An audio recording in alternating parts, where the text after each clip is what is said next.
like they not the legend. Like when you think about like the legends of our time, like I don't think.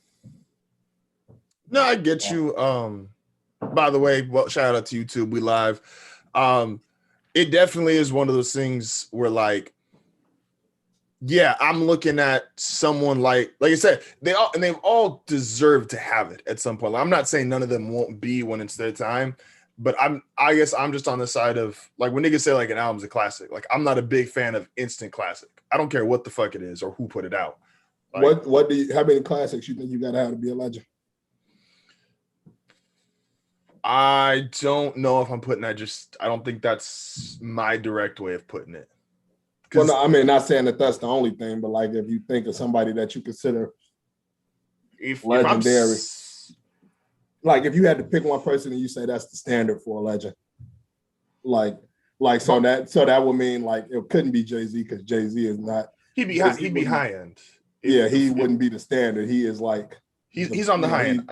He's like the top, so he wouldn't be like you can't just stand a nigga next to Jay-Z and say, all right, well if you ain't got his accomplishments, you're not a legend. So like who would be somebody where you say, okay, this guy's a legend, and shit, it could be somebody like Jadakiss, like who probably don't have. I was just gonna say Jadakiss would be my basement, and I think Kiss is a legend, but I think Kiss is on the basement because if I'm especially in New York, right? Because like let's take probably the most two prominent hip hop cities over the course of their history. Like obviously Atlanta's doing what Atlanta's doing now, and they deserve to be in that conversation later. But it's like it's different when it's California, New York, right?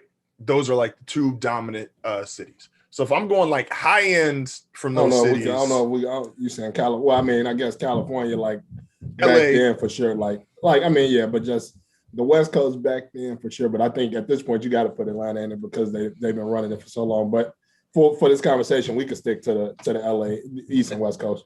Atlanta would be like the Bulls. If I get like a correlation, like the Lakers and Celtics got mad titles because they've been here forever and they got more titles than everybody, right? But the Bulls, I think, got the third most titles now because Mike went there. So it's like that's what Atlanta feels like. Like LA or California, New York is kind of like the Celtics and Lakers, and Atlanta is the Bulls right now.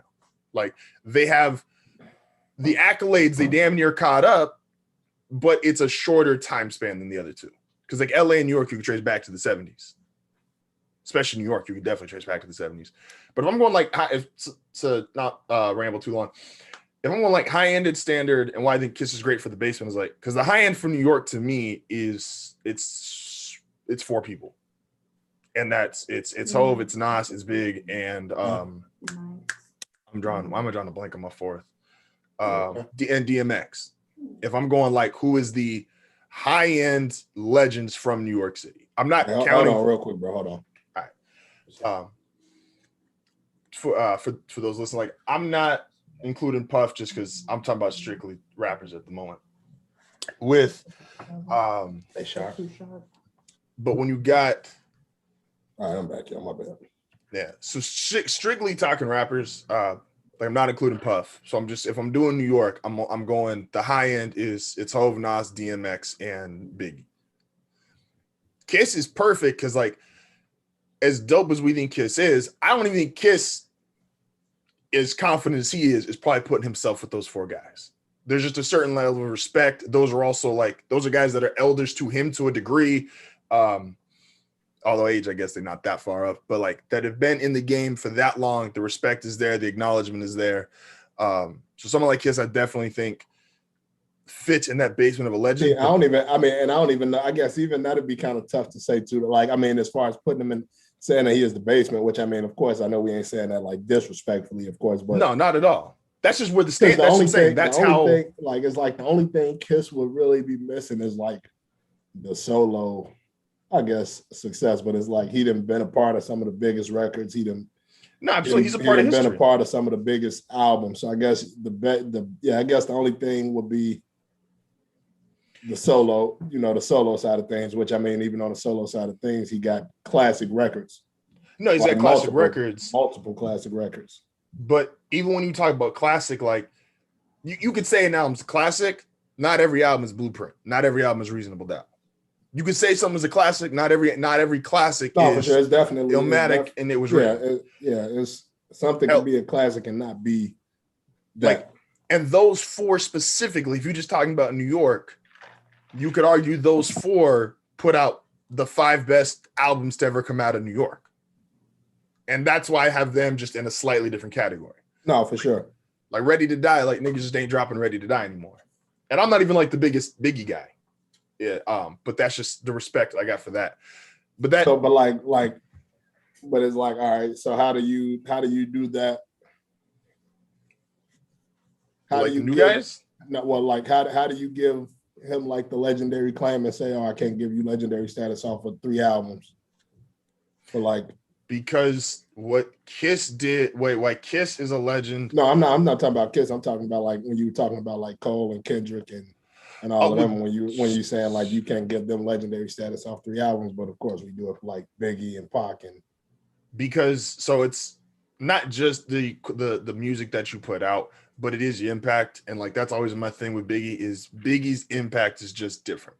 Like whether you a diehard Biggie fan or you don't give a fuck to listen to him at all, like you can't. And I hate this when they say it with sports, when they say like you can't tell the story of what it is without having to do. I'm sorry, when you can't tell the story of something without this person. Yeah, like you can't tell the story of hip hop without Biggie Smalls. And it's not even like debatable. It's not close. Like he is one of the 2-3 most prominent figures to ever be in hip hop. So when I'm saying legend, there is slightly different classifications for it.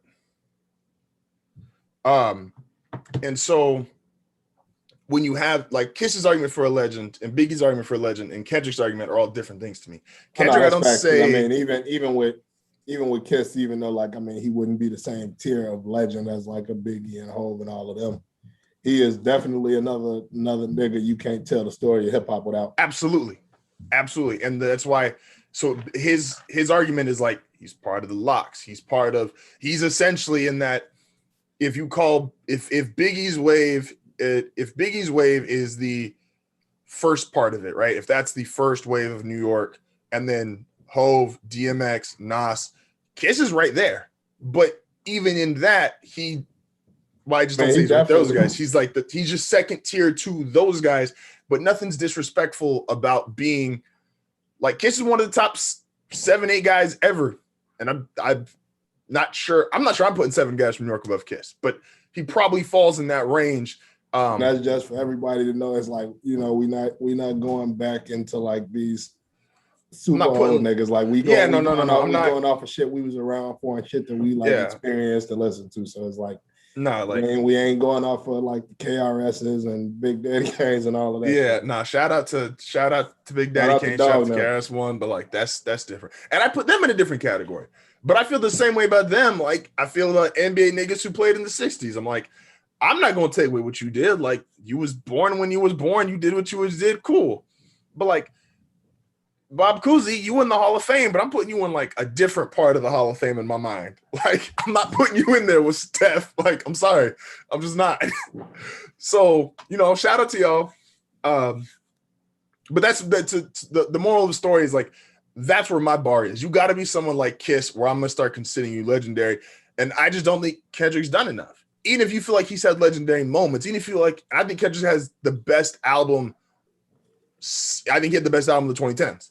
And Good Kid, Mad City. And I love that album. I rave about that album all the time. Still my favorite Kendrick album. Still probably that's literally that and Section 80 are probably those are classics. Those are the only 2 Kendrick albums I can honestly say I've listened to all the way through more than once. Yeah. Even Section 80, I don't know how many times I listened to that. I won't say. I know for a fact it ain't as many times as Good Kid, Mad City. I probably listened to Good Kid, Mad City like fucking 200 times or something. Yeah, it's amazing. Like I listened to Pimp a Butterfly maybe once or twice. I listened to everything after that maybe once or twice. Mm-hmm. It's like, so I would just. And not saying that they wasn't dope, but it just wasn't. It didn't make me want to come back to it. It wasn't shit that made me want to come back to. No, I live in California, so I'm gonna say I respect your decision. I still got to go outside. So like I would love to see, and I say it all the time, like Kendrick still has to do more because you get in that real gray area when you're like trying to determine like, oh, is this person legendary? Is this person this? It's like, see, but that's why I like the analogy you made kind of to the whole like telling the story of hip hop shit, because it's like as dope as Kendrick is, like you can tell the story of hip hop without Kendrick. You could. Like, you can tell it without Cole, and niggas know how I feel about Cole, but it's like absolutely. But you can't tell it without Aubrey. But that even, yeah, you can't tell it without Drake. And that's like, that even makes like, you know, I guess a while back, whenever that was, when the game was basically saying he was like what did he say? He was like the best nigga on the West Coast or some shit like that. What didn't he make a comment? The game has said he's the best thing on the West Coast since like 97. You can't tell the story of hip hop without him, though. No, that's a fact, because you can't tell the story of hip hop without G Unit. And that's game Dre, has. I mean, or Dr. Dre, when you talk about like the Dr. Dre tree, like absolutely. So it's like, you know, and like, see, that's why. And I mean, we both agree that Game can like rap. I think Tony is absolutely. Game can rap his ass off. Game rap. If Game only rapped and never spoke, niggas would love him way more. Okay. And that's just how it goes. I fuck with Game, but I just don't follow Game on Twitter because I just know there's certain shit I don't want to see. So I don't follow you on Twitter. Sorry, Game. Now the ultimate outlier to me, and like I'm a huge fan of this person, but he kind of fucks up it all if you want to have like logic behind all your picks, is like, where does 3 Stacks go? Because I want to say 3 Stacks is a legend. You can't tell. I don't think you could tell a story. You can't tell the story without him. That's what I think too. But then it's like I have a hard time saying, yo, I got 3 Stacks here. But then it's like certain niggas I don't, and I'm like I'm a big Lupe fan. Like niggas who know me, like I love Lupe. I got all his albums, all that shit. I love Lupe. I don't think Lupe is a legend because you could tell hip hop without Lupe. Lupe is just super dope. But like with 3 Stacks, it's like you can't tell the story of the South. That's without big. 3 Stacks. That's where he is so unique, even though he has easily the least amount of music for any of those niggas you put in that category. Like, and it's not even close. Like the nigga drops once a year and it's usually a feature. The least amount of music and probably one of the highest percentages ever. Absolutely. Like he is efficient from the field. When he put up a shot, it's usually going in. Absolutely. Like his efficiency is high. It's crazy. And so it's like, that's when you start like getting into like these nitpick things. And see, but that's why it's up, because it's like it's almost like on a situational basis, because you got to look at like, because everybody like, so it's like with 3 Stacks, you're looking at like, you're not looking at him on the Jay-Z scale, you're looking at him on the scale like, what did you mean to your region, basically? Yes, and 3 Stacks in his region. And when region. you talk about like Atlanta being at the top right now, like he is part of that. No, absolutely. And Atlanta's been, don't get me wrong, I always feel kind of bad for, even though I said they're not California, New York, Atlanta's been here. Like, as great as much as they are now, where they basically like they're the mainstream now, but like Atlanta's had legends since the 90s. Like you want to go Outkast, you want to go obviously 3 Stacks, Big Boy. Like jokingly, I always give him shit, but I'm like, we're not gonna not include the 2000s where Luda, T.I., Jeezy, Gucci, like Atlanta had a run with them. Like it's now just, yes, they are the mainstream, and it's a little different of a space. But Atlanta's had niggas in that top tier of space. And then if you just want to go to the South, obviously include them in the South, you can include Wayne in the South. And that's where, how would you phrase it?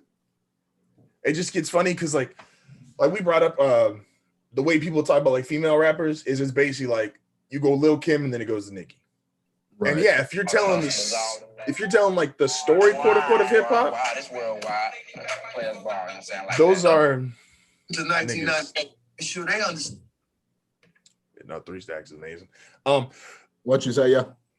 When you discuss like female rappers, it's like Eve kind of gets left off, and like I don't think you could do it, but I would understand if people felt like Eve was in like either the basement tier of legends of female rappers, or you felt like she wasn't quite there with Kim and Nicki, because Kim and Nicki are hard to get out of there. Like those are easily the 2 most recognizable names 4 female rappers ever. And I listened to like 5 or 6 Nicki records today because I had a 2-hour drive. Eve had a run though. Eve was down with Rough Riders. She was, and I'm never going to say nothing bad about Eve. That's just me. But like, I could understand the argument if somebody was like, "No, she's not them." And that's where it's like, I mean, no, that's understandable though. Like, I mean, Nicki's really hard to get out of there. I got Nicki above Kim, but I'm not 40. I mean, but that's logically you probably should though. I agree. I think Nicki does. Man, I hate to say. See, like I'm biased because of my age, obviously, but I don't know anything that Kim does better than Nicki. I don't think Kim raps better than Nicki. I don't think Kim was bigger than Nicki's biggest moment. Nicki's got bars with niggas that are like, the reason why that monster verse is so crazy is because niggas heard what Hove did literally the verse before. And niggas heard what Kanye did the 2 verses before that. And it was like, oh no, these niggas spaz. Like, oh, they different. Like Hove was doing all that fucking Loch Ness Monster, Ghouls, Gob, like was going crazy. And then she just came in and said, everybody sit the fuck down. This is my show. Like back the fuck. Like, and that's like we talk about Eve rapping with Rough Riders. Like Nicki has that. Like Nicki's got champions where it's like Drake's on the record, Jeezy's on the record, Nas is on. It's like, nah, she still killed all them. Like, sorry. And then when it comes to like, who are you with? Nicki stood next to Wayne and Drake and never looked like the odd man out. Right. And that's the biggest artist collectively from 07 to and I was gonna 2020. Say it was literally a point like standing next to Wayne and Drake. She was the biggest of the 3. She had a run where she was bigger than Wayne and Drake. It's like I said, I'm younger, obviously, but I'm like, someone tell me what Kim does better than Nicki. But shout out to both of them. All love here. That's right. Also, shout out to Steph.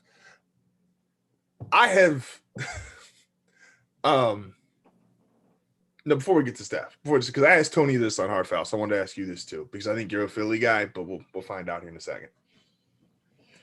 If everyone's healthy on the Nets, it's specifically the big 3, I really don't give a fuck if Blake Griffin's healthy or not. If Durant, Harden, and Kyrie are healthy, say they don't play another single regular season game together, but they're officially they're healthy, 100%. They go in the series, Eastern Conference Finals, Philly versus Brooklyn. Who you got? I mean, I would probably be pulling for Philly, but I mean, I could see Brooklyn getting up out of there, getting to the finals. I'm more and more convinced, and this is but now at this point, I don't see them being healthy already. Like, I mean, with the way this shit is looking out, I see that being a very slim chance. Or now go ahead, Joe, and then I'm gonna say what I'm gonna say after this. But I agree, and this is why, like, my opinion of Katie, and I kind of threw this in the group chat, but I'm like, because I don't know if two of them could be Philly though. I think they need all 3. I agree. I think you need all 3. I think I'm also like, and I mean that's even as dominant as KD and Harden or KD and Kyrie or whatever. Like KD and either one of them, like I think they need the third one because, of course, you can't stop KD, and you can't stop whichever other one of them are playing. Like I mean, they all 3 of them are unguardable. But facts. I think Philly got a lot to throw at them. Like when you talk about Ben Simmons being one of the best defenders, you talk about Joel Embiid being in the paint, you talk about having Dwight Howard, how, Dwight Howard coming off the bench for him. You got Matisse Thybulle or whatever. He a good defender over there. So I think they got a lot to throw at him. And like I said, you can't stop him. No, that's a fact. You can't stop him. Durant has entered like this really weird, like just in my head, and I just think about this shit way too much. I don't know if I've ever seen someone like just look like they can't be fucked with to like when he's to the degree of him when he's on. Like And some of that has to do with his height. I get it. Like he's 7 foot tall and can shoot. Like, what do you do? But it really is like, what the fuck do you do? Like, this nigga's played 25 games the last 700 days. And in those 25, niggas got no chance. You just kind of look at him and it's like, bro, what the fuck do you do? Like, you have to outscore him. Like, you put your hand up. What the fuck? What is your hand doing to him? Like, he is, I don't know if I've ever seen anyone be that good. Like, he just can't stay healthy. And that's it. He is just like on this. It's an entirely different game, obviously, but it's like when Shaq was that good, it's like Shaq had to break down before niggas should catch up to Shaq. Because if Shaq stayed in shape, Shaq was going to kill everybody for a decade. He just didn't stay in shape. KD can't stay healthy right now. But no one can fuck with him when he's on the court. And it's not close. Like, it's just, I don't even know where to like put it no more. It's like him. Steph is kind of close in this where I'm like, I don't know what niggas do with Steph no more because Steph's the only person where like just a regular pick and roll is always going to work because your center has to literally come out past the 3-point line every single time or this nigga going to pull it from 40.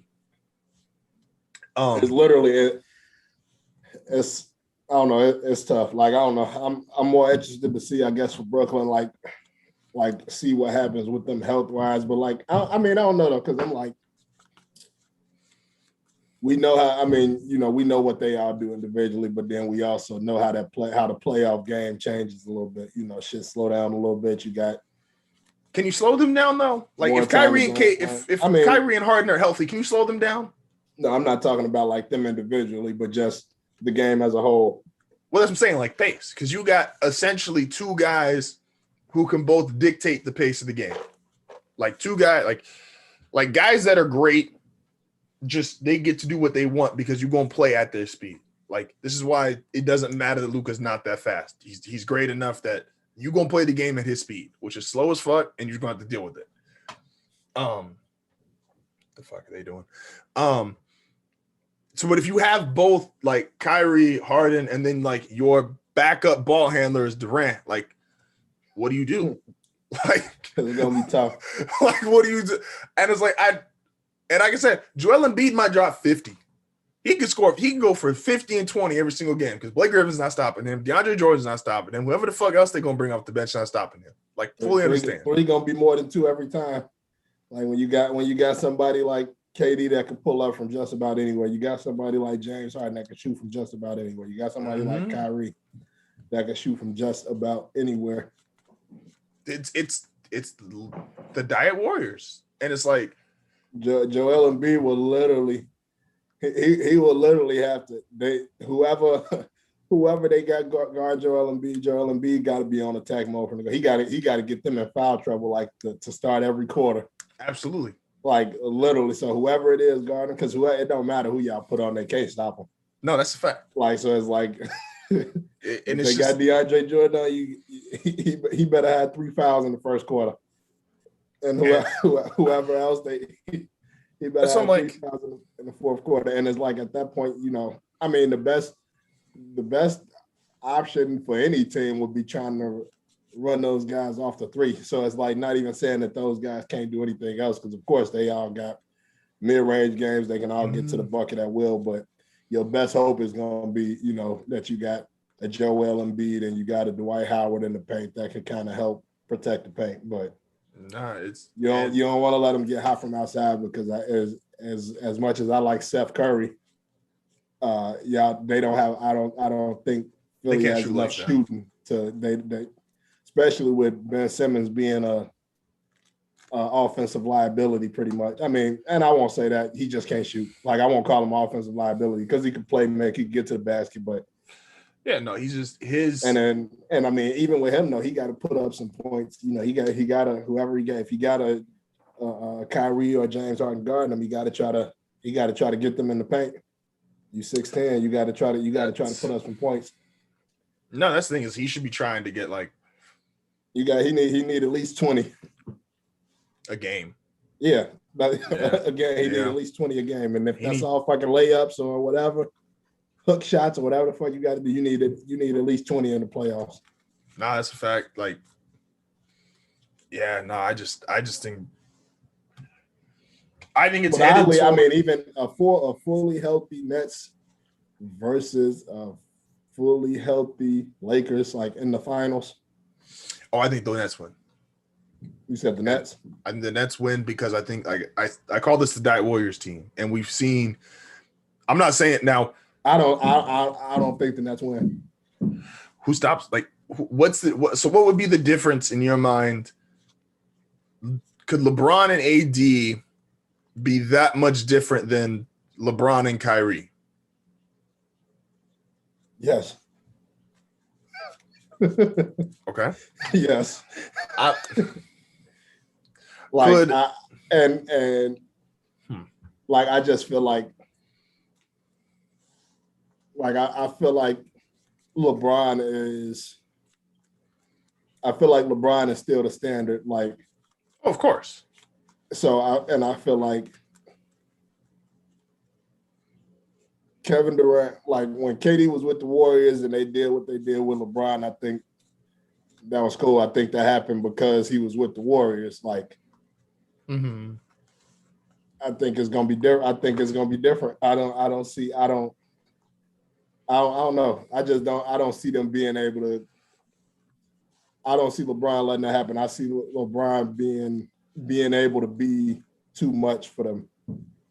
See, now, like what I mean, now I don't know, because now even still, like I think a great matchup will really be Clippers and Nets in the finals would kind of be crazy. Like that's probably like when you talk about like as far as like just matchup wise, that's probably the best matchup. I think, and I'm everybody sold the Clippers stock. The Clippers would be the best. They got a chance. I feel like as far as like just lining up man to man, that's probably the best matchup because you got KD and Kawhi. Like of course, like I said, it ain't no stopping KD. It ain't really. I was like, KD would light Kawhi up. But Kawhi gonna get his though. That's a fact. So that's a matchup. You got James Harden and you got Paul George. That's a matchup. James Harden is gonna get his. Paul George is gonna get his, and then who fucks Rondo up in the playoffs more? Huh? Who gonna fuck it up in the playoffs more? That'd be sick if the niggas play a whole series. Like, and it's funny because I know we joke on Paul George with the whole playoff piece. He's hooping. The way that he hooping,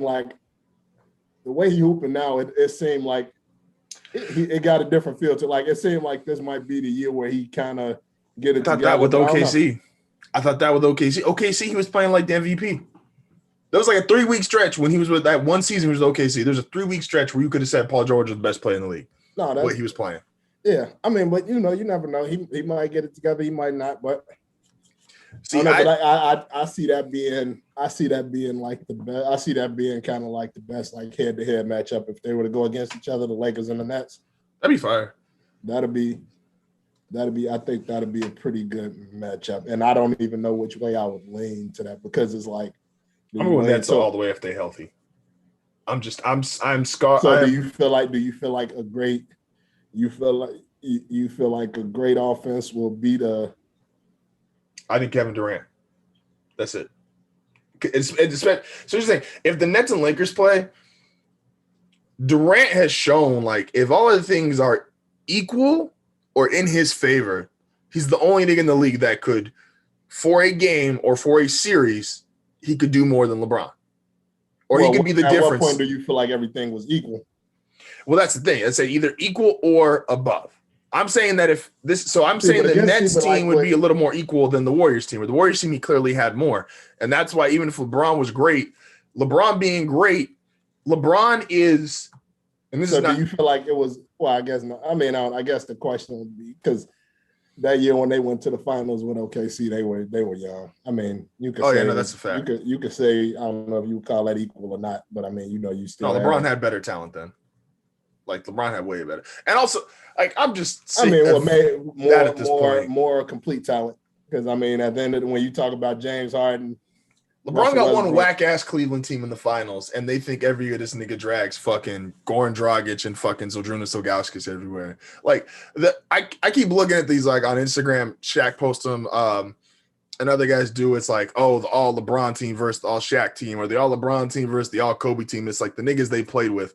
LeBron's team is nuts. Well, I mean, I think they said LeBron has played with like the most All-Stars out of like anybody or some shit. Yeah, like so I get it. We all understand. We were there for 07. Like, I mean, even despite all that, though, like he's great. And I'm just when the finals, I don't know which way I would go, like with a fully healthy Lakers and a fully healthy Nets team. Like, I feel like it's easy to go with the Nets because of the offensive firepower, but I also feel like it's hard to bet against LeBron if Steph Curry ain't playing. Hey, so niggas give Steph respect. I like that. Because it's like at the end of the day, like niggas could say what they want to say about the Warriors blowing the 3-1 lead, but it's like Steph had already got him one. That's a fact. No, Steph is in a category where like I'm not even entertaining niggas that like slander Steph Curry. And like, because niggas like to talk about like all that All-Star shit, like, oh, he played with this many All-Stars. It's like, number one, niggas don't give Draymond Green no type of respect. Number one, that's a fact. He a bum, and let y'all tell he was probably a bum, and he ain't never put up crazy numbers. But Draymond ain't never, and I fuck with Draymond, but Draymond ain't never put up crazy numbers, even like the All-Star season. That was like the Pistons treatment when they were just the best team in the NBA, so everybody got in. Yeah, that's fact. The Hawks got 4 All-Stars like that Harris 1 year. And it's like none of them were putting up crazy numbers, but they were the best team. They had the best record in the NBA. Got their ass beating the playoffs. So now, like, but it's like, all right, Draymond's numbers wasn't crazy that the year he made the All-Star team, or how many years did he make it? Was it 1 or 2? I think he's gotten like 3 times. I feel like he went like between 2014 to 17. Probably wasn't. It was the first year they won. The second year they went to the finals, and then I think that first year with KD, I think he might have went. I don't know if he went that first year with KD because I think his number started to drop some. Man, that's wild because I think this nigga was an all-star averaging like 11 points. That's what I'm saying. Like his numbers were never crazy, so it's like, all right, at this point, so now. He got to the All-Star game just because they were the best team in the NBA. 2016 through 2018. He was an All-NBA second team in 2016 and All-NBA third team in 2017. And then defensive player of the year in 2017. That was the year they won, the year they lost, and the year they got KD, I think. Yeah. And so his numbers were, number one, his numbers wasn't crazy like that, but it's like, so at this point, you really talking when you're talking about the best, you got Steph and you got Clay. Like Draymond, now to me, Draymond is like he's like the X factor still. Like he ain't gonna put up great numbers, but he's gonna do everything you need him to do. So like niggas act like, oh yeah, they had Steph, Clay, and Draymond, and they beat LeBron, and he didn't have Kyrie, and because Kyrie and Kevin Love and blah blah blah. Ain't nobody trying to hear that bullshit. No, that's a fact. Especially when like. So my thing with the Nets Lakers finals is who put it this way. Kyrie versus Kyle Kuzma. Who you taking? Kyrie. And that's the third score. Because I think Harden is, and I've been a critic of Harden. I understand like individually the Nets should win. I just don't like as a collective, I don't know if I would put money on them. I think it's I feel like I've watched, like, regardless of the situation, regardless how like niggas feel about LeBron, I've watched LeBron do more with less than anybody. No, that's a fact. So it's like, and even you asking like, oh, do I think how do I think LeBron can do more with AD than he did with Kyrie? Like, is AD better than Kyrie? Well, that's the one where I think it's interesting is, and I've never been on this side of the argument, but if you go off the general populace, like when it comes to the playoffs, niggas view Kyrie in a different light than they view AD in the playoffs, even after last year. Like that 2016 run alone for Kyrie put him in like a different category for the playoffs. I'm not saying I'm rolling with that Well, logic. no, I can understand what you're saying, but I've never seen Kyrie. I mean, and I guess even this year it don't matter because he ain't the guy this year either. But like, I've never seen Kyrie do it being the guy. Like, well, neither did AD. well, AD got a team to the playoffs when he was that guy. I've never seen Kyrie was on. Kyrie technically made the playoffs. I said I've never seen him take a team to the playoffs where he was like that guy. The Celtics made the playoffs. Kyrie was injured fucking most of the season, I feel like. Like they were getting there regardless. Mind you, Isaiah Thomas had just took them to the playoffs the year before, to the conference finals. So like I can't, but like I'm just saying, like, because but it's like if the Warriors, like, that's kind of like saying, like, all right, when Kevin Durant came, he took the Warriors back to the finals. Like, no, they were there 2 times before you got there. Like, no, he was definitely the Celtics were in the playoffs before Kyrie got there, and they didn't get any further with him being there versus Isaiah Thomas. Now we hear that in the group chat a lot. that I know for a fact. But like, so I'm just so like, you're still missing Terry Rozier. So that's like, AD didn't have a lot of individual playoff success, but we seen him carry a team there with, some bum ass niggas. At least. With bum ass niggas. That's your squad. That's to say. I know. That's not. I appreciate. Yeah, so like, we seen him carry a team with bum ass niggas to the playoffs at least. So now, like, but I can understand it when you somebody like AD was in a situation where he was the number one option. He was able to get double teamed or whatever. Like, niggas could focus in on AD. I don't think Kyrie has ever been as successful being the nigga everybody had to focus in on.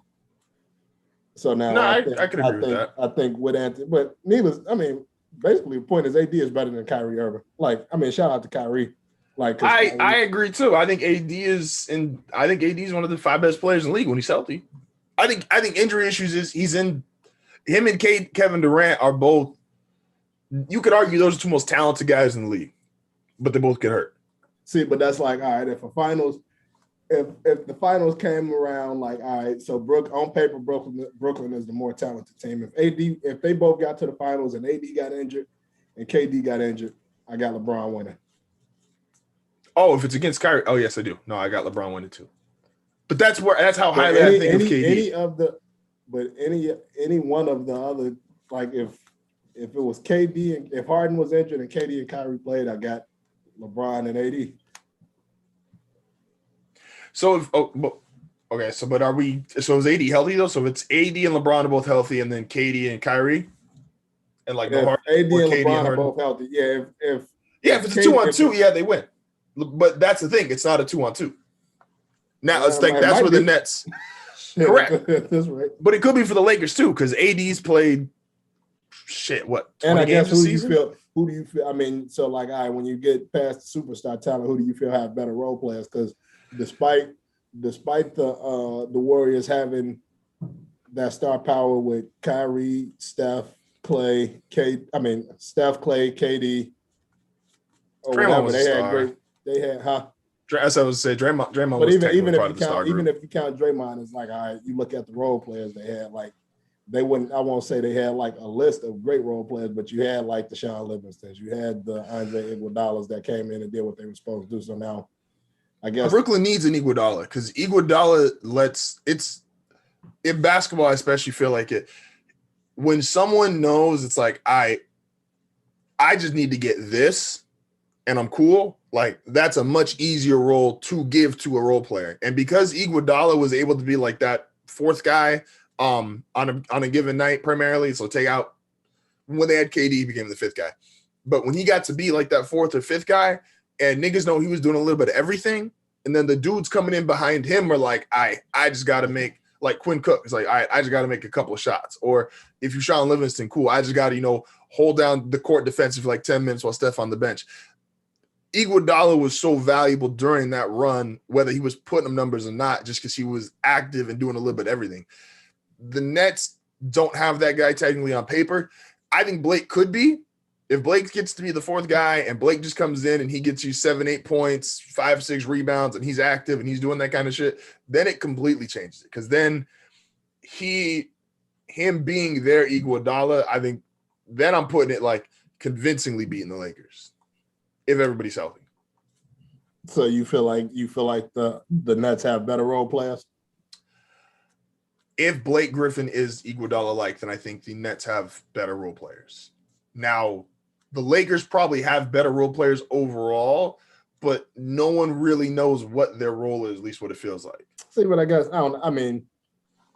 like Iguodala was always Iguodala though. Like he didn't turn into something different. He just got more. Well, he just got less athletic and wasn't scoring as many points. But his game didn't necessarily change. More than anything, his minutes changed. So like, what have we seen from Blake Griffin to believe he would turn into Andre Iguodala or like Andre Iguodala type player? Well, that's the thing. He doesn't have to do exactly what Iguodala did. Blake, this last 2 or 3 years, has been a jump shooting big man. Now, not a great jump shooting big man, not a good jump shooting big man. He's good enough. He's a serviceable jump shooting big man. Like Blake Griffin being your 4th or 5th best player, like that's a good 4th or 5th best player. And so, like I said, if he even the Pelicans have played the Nets twice in the last 5 or 6 days, and like even just seeing him come in, obviously it's not Blake Griffin from years ago, but him just coming in and like he get hot for like a 6-7 minute stretch. Because that's why they role players. What's up with Spencer Dinwiddie? Is he out? Is he like playing or what? Season or some shit. I ain't really sure, but I'd have to double check. Spencer Dinwiddie. See, what the fuck? Spencer. Yeah, it looked like he out because he ain't played. But I guess even when he was playing, he averaged 6.7 points and 4.3 rebounds. Player for turn is realistic. Yeah, he's out right now. So because I was just looking at the Lakers bench or whatever, just trying to see who they had. Well, like who their role players were. So. On the Lakers, you got Andre Drummond. You got whichever one of the Morris brothers they got over there. You got the Taylor Horton Tucker. You got Kyle Kuzma, which all of these guys are. No, on paper they got better role players. Great role. Like I don't know. I don't know. I don't know. Like, and I'm not. I mean, ain't either one of these my teams. If they meet in the finals, I really could give less of a fuck who win. But no, it's interesting. I don't know if I can. I don't know if I can confidently say the Nets are beating the Lakers, but then I guess LeBron is like 36. As LeBron James and it's like so, and this might be like media critique or not. A lot of niggas that aren't just straight up shooters have struggled being a role player with LeBron. Like the niggas who we remember being like really good with LeBron as a role player, niggas who just shoot. And so. But when it's been dudes who have to be like other roles, it don't go well. And give me an example. Take Kuzma for an example. I think Kuzma struggled like hell the first year and a half to even kind of get it down with LeBron. And even now there's still like, yeah, when he's just in the corner. But Kuzma is Kuzma don't care. He wasn't even established though. Like I mean, you talk so like we don't know if those struggles would have been anywhere. I'm talking about like somebody that's like established, like where okay, this person did that. Like, yeah, Kuzma had a good rookie year, but I mean, it ain't. I mean, niggas was wild in his rookie year too, because that's when niggas was trying to say he was better than Jason Tatum. Niggas said he was better than Tatum and Brandon Ingram. Yeah, they were. Kuzma might get a lot of unnecessary hate just because like where niggas put him at a certain point in time. Like Kuzma might have thought he was just like cool, and niggas were like compared him. Yeah, it's like I think he, like I don't know if I don't know if he lived up to. Well, I guess they kind of put unrealistic expectations on him. So it's like we don't. I mean, and I guess after his rookie year, it's easy to say, but it's tough to kind of say that that's what he would have continued to be. Mm-hmm. That's why I'm but do you got any like established players that you could use for an example? Okay. I hate to go with this one, but this is the big one in the room is Chris Bosh. Chris Bosh was a drastically different player, and he was if you remember that first season in Miami, Chris Bosh was awkward. Like it just didn't fit. Like they were all kind of weird that first like 30, 40 games when they were trying to figure out, D Wade's not a great shooter. LeBron's not a great shooter. Like, how do we make space work? And they just started like upping their tempo, and they realized, in the fast break, no one can fuck with us because we got 2 of the top 3 or 4 players in the league, and in their athletic prime, no one can deal with us.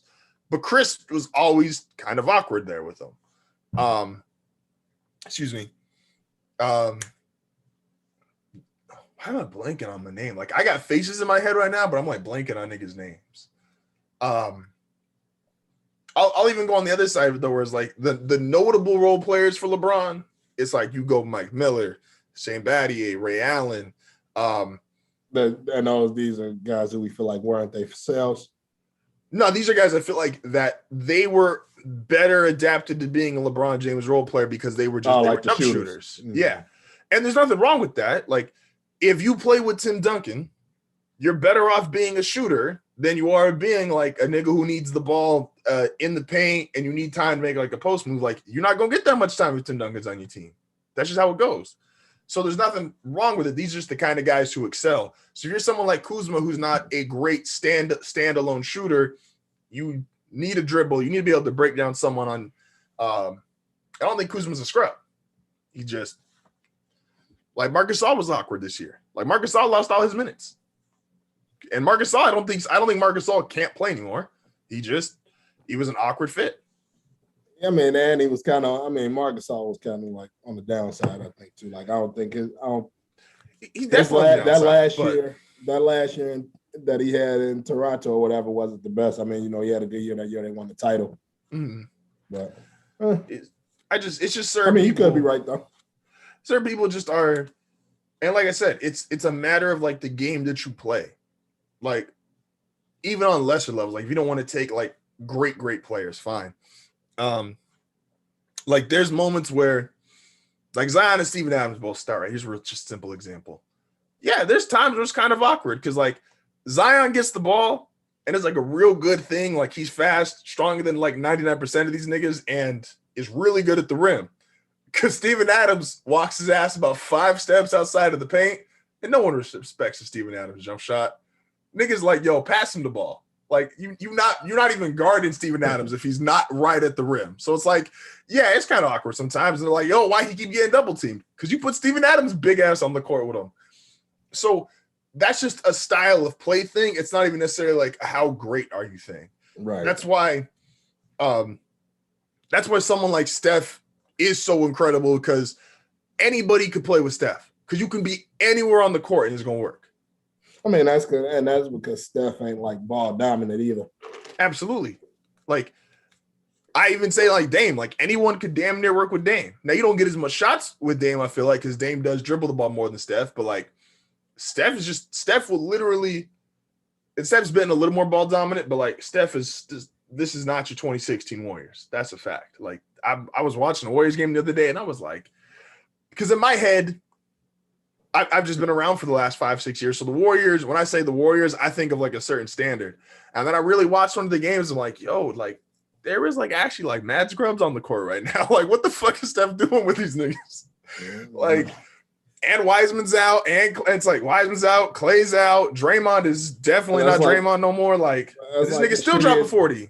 That's like as shitty as like this year is for the Warriors. Is like I kind of like it for Steph because a lot of people felt like he wouldn't be able to put up numbers without everybody else.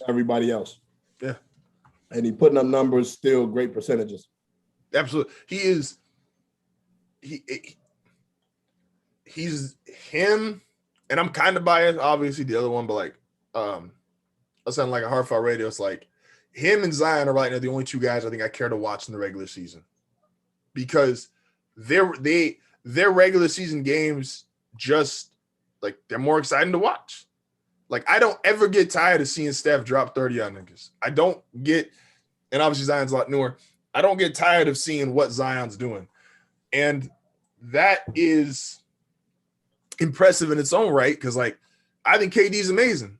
I get tired of just seeing like KD comes in, takes 12 shots, scores 25 points, and goes sits down with the Nets up 20. It's like, all right, nigga, I've seen this before. Like, hey man, why KD liking tweets and niggas disrespecting Steph? Because this is one of my topics, and not just with KD, but I would say black people want to be a little more respectful. Do niggas have an issue with just keeping up beef? Like, dudes could want to maybe squash something. Like, KD and Russ might not be as heated at each other as the rest of the world wants them to be. Like, they might be cool now to a degree. Not best friends, but they might be cool. And niggas, every time KD talks to anyone, it's like trying to get a clip of like, yo, say some sly shit towards Russ, or yo, we're gonna ask you this question knowing Russ should be a part of your answer. And if he's not like, did you watch the Gilly shit? Or did you see the clips? Yeah. It's like Gilly's asking that question, not that you wouldn't want to know like who a guy's top teammates are, but you asking Kevin Durant, a nigga that was on I can't see, but I can't blame Gilly for that shit though, because I feel like who was he supposed to say was his top 5 teammates? Like if you ask Kevin Durant, like who was he supposed to say? He was supposed to say Steph, Clay, Kyrie, James Harden, and Russell Westbrook. Absolutely. So and everybody knows that. Everybody knows, no disrespect to anybody else he's played with. And everybody knows the top 5 guys he's played with. Except Kevin Durant. But Kevin Durant, like, niggas got the first clip and was like, yo, he's just but I don't. You really believe he forgot? Like, you thought back to the Thunder team. It ain't how the fuck you forget about Russ? I don't think he really forgot, but I think Durant likes playing this game on social media with niggas, and I think sometimes the way he responds or acts is a little too much in that like social media vibe where he's like, yo, I know this is going to be a thing. I know this is going to be a moment. And niggas just go with that. It's like, it's literally like asking. Like if he would have said Draymond, I probably would have been like, all right, you know, he won titles, you know, he won 2 titles with the Warriors. Of course, like, I don't believe Draymond is better than Russ, but you know, if you name Steph, Clay, Draymond. Niggas said Serge Ibaka. Exactly. Nigga said Serge, like, but that's what I'm saying. If he would have said Draymond, they would have been like, all right. So it ain't like, you know, he could have, like, in his head, he could have just been saying like, oh shit, I'm just thinking about the last 2 teams I played with. I ain't go back that far or whatever. You go back to the Thunder. Pelicans up 39 right now, by the way. You go back to the Thunder. But... You go back to the Thunder and you pick Serge Ibaka. But the more wild shit is like, I have more wild. Let me stay here for a second on the niggas who just like to perpetuate beef, right? Would you ask if we get a 50 interview, and I don't think 50's ever coming to talk to us. If we got a 50 interview, would you ask 50 a question about Ja?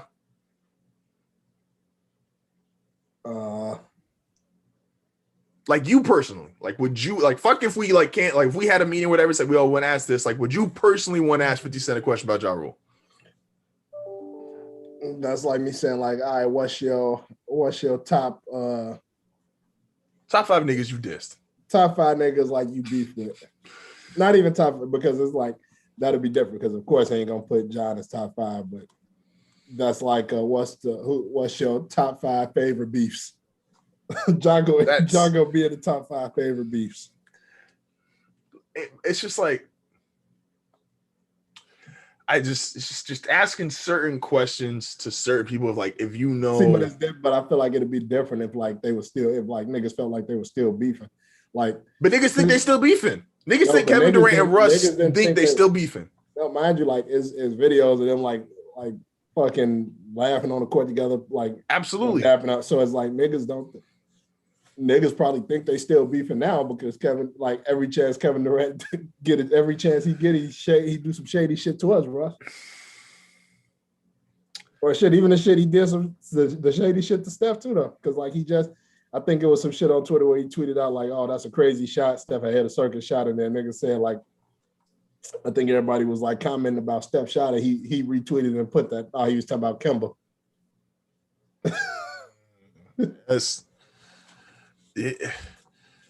Durant is different. Did you hear about the shit though? Like the tweet that he liked or whatever? I guess he liked it and unliked it. I saw some, yeah. I was listening to the clip, so I guess they were reading. I guess he was like, I guess he was like he liked the tweet where somebody was like, Steph or Kevin Durant was the best player on that Warriors team. Trash ass Steph Curry. Something about Steph Curry was ass in the playoffs and trash ass Steph Curry, and he liked it. And KD liked it, then I liked it. KD is, but it's like he's different. But it's like, all right, because now you liking it is like a cosign. Like me liking the tweet is like me saying like, oh yeah, I fuck with whatever this person is saying. So now you can't co-sign that, but then say like you wanted to go play winning basketball, but then you like a tweet where they saying trash ass Steph Curry or some shit. He a wild nigga. Shout out to KD. It's yeah. So this is the exact tweet. Kevin Durant was better than Steph Curry both those years. Everybody knows it, bro. Don't try and kid yourself. This motherfucker Curry needed another MVP and 3 All-Stars just to get the job done. Trash ass. But I'm like, no, like Steph had a fight. Steph won before Steph. We don't tolerate Steph just Steph slander or disrespect here. It's like, but we always talk about like certain niggas can't disrespect certain niggas. And none of you like, and we fuck with KD, but KD can't disrespect stuff. It's one of the smartest things Shaq has ever said, which is when Shaq was, and Shaq says crazy shit. I'm not defending everything he said. Don't take it this way.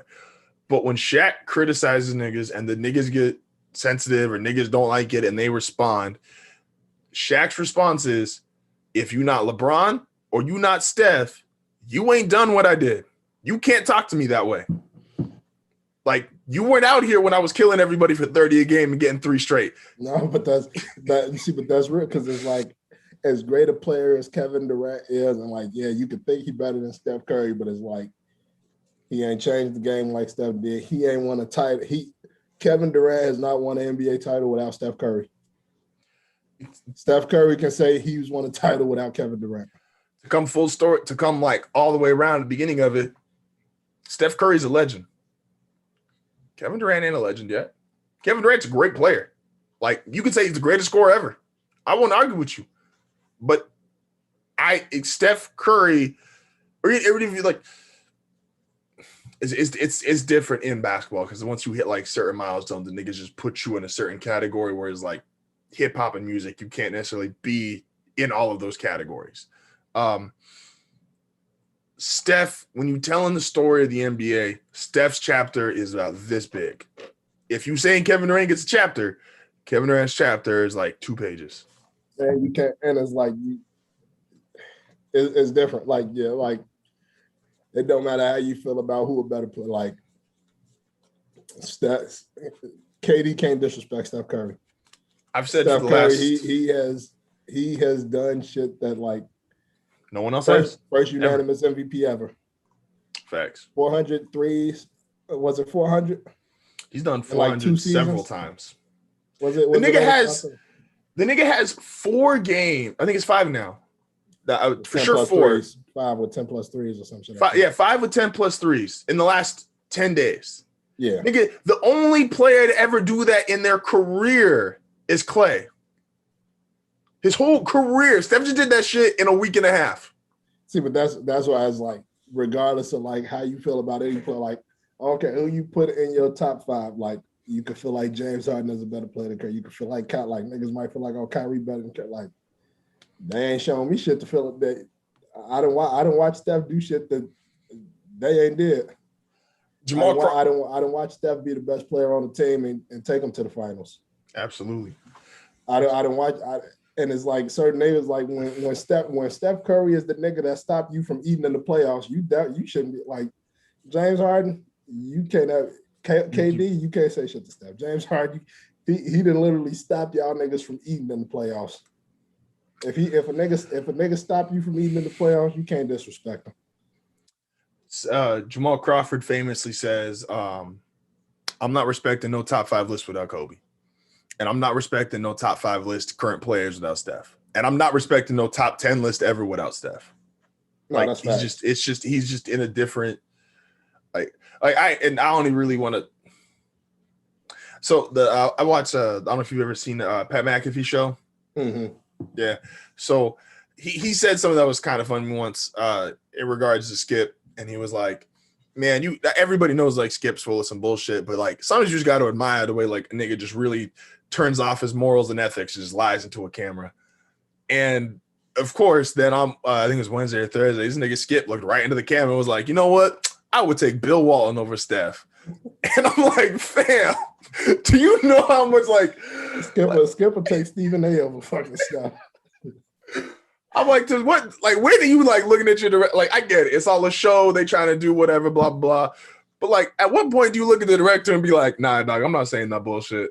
Like, I'm not, like, those words will just never leave my mouth. Like, nigga said, I would take Bill Walton over Steph. Fam, look.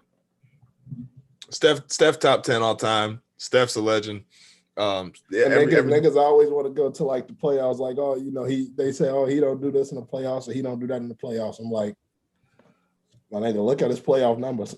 This idea, like, because it's like y'all like to go any other time y'all go to stats, but then it's like with certain niggas y'all go to moments. So like, he might have a moment where like he had a bad game or whatever it is, but like when it comes to anything else, y'all want to go to stats and stats specifically. But it's like, all right. In the playoffs, he averaged, let me see, I got it up. In the playoffs, he averaged 26.5 points, 6 assists, 5 rebounds, shooting 45% from the field, 40% from the three. The whole 90% from the free throw line. The whole stats argument with like how niggas perform in the playoffs is you got to realize one, it's like, if this is for general audience, especially in the NBA, this is what happens. If you're on a team, like if you're on a dynasty or you're on one of the really great teams, your stats will never look the same because y'all busting niggas' ass and you probably sitting in the fourth quarter. So you're not going to get your full numbers anyway. And then everybody going to have bad games. That's going to drag your numbers down. There is, in the NBA, there was only 3 niggas who have ever actually been better or just as good with like enough of a sample size. I'm talking about a nigga who just gets in the playoff once. Only 3 niggas ever who have like enough of a sample size that they were just as good, if not better, in the playoffs. And that's Wilt, that's Mike, and that's Bron. That's it. That's it. And that's just the way the playoffs goes. Because if you're really good, you get your numbers in the first 3 quarters and you bounce. When Kobe was at like, you could argue like his second peak in 09 and 10 when they went back to back, the Lakers was up 20 in mad games. Yeah, I guess it ain't no way LeBron gonna let Kyrie beat him in the finals. That ain't happening. How did he come back to that? No, you can keep going. We ain't gotta like talk about it, but I'm just saying that ain't happening. Hey, he was really thinking about that shit. Now that'd be funny because LeBron would ask to guard Kyrie. That'd be the real shit. But that's why we know I'm not the LeBron guy, but it's like, even like we talked about it on the podcast before, like Kyrie shouldn't be able to disrespect LeBron. No, that's a fact. No, none of these niggas can disrespect LeBron. No, not a single person in the league can disrespect LeBron. Like Richard Sherman has the speaking of Skip again, Richard Sherman has that clip where he went on ESPN and he told it, he's like, I've done more in my life than you have. Like, yeah, your delivery was a little awkward, but like, I feel you. If I've done this, don't talk to me. Like, you don't got a right to fucking talk. Like, and it's not being arrogant. You've actually accomplished something. Certain niggas cannot disrespect certain niggas. Like, I literally feel like when you're talking about like I ain't talking about like life shit. I'm talking about basketball and like when it comes to the sport of basketball, like you said, nobody in the league should be able to disrespect LeBron. Nobody in the league should be able to disrespect Steph. Absolutely. Like, and for me, like, I mean, you know, you got other great players in the league, but it's like realistically for me, that's where the list stops. Like, yeah, as far as like the rest of the league can't say shit, absolutely. Shit, and Kawhi might be making his way to that list. Like, I mean, we don't, you know, he got him a couple. He took a Toronto team that couldn't get over the hump and got a finals. Yeah, you know, everybody was injured on the Warriors that year, so. If he get one with the Clippers, if he gets one with the Clippers this year, I think he would put himself in that class. I think he put himself there now. Like, I think he's close. Like, and I mean, like, I wouldn't blame him for feeling like that though. But niggas don't talk shit. Like Kawhi, because he's so quiet, it's kind of like that Duncan shit where like, yeah, it'll go under the rug. Like, niggas won't really say nothing crazy about him. And it's like anything with the Clippers is gonna all be on Paul George. Like if shit go left, if they lose, that's Paul, because it's like, regardless of what Kawhi do, we didn't watch Kawhi show up when it mattered. PG could drop 40 in the playoffs. Niggas would still blame him for the loss.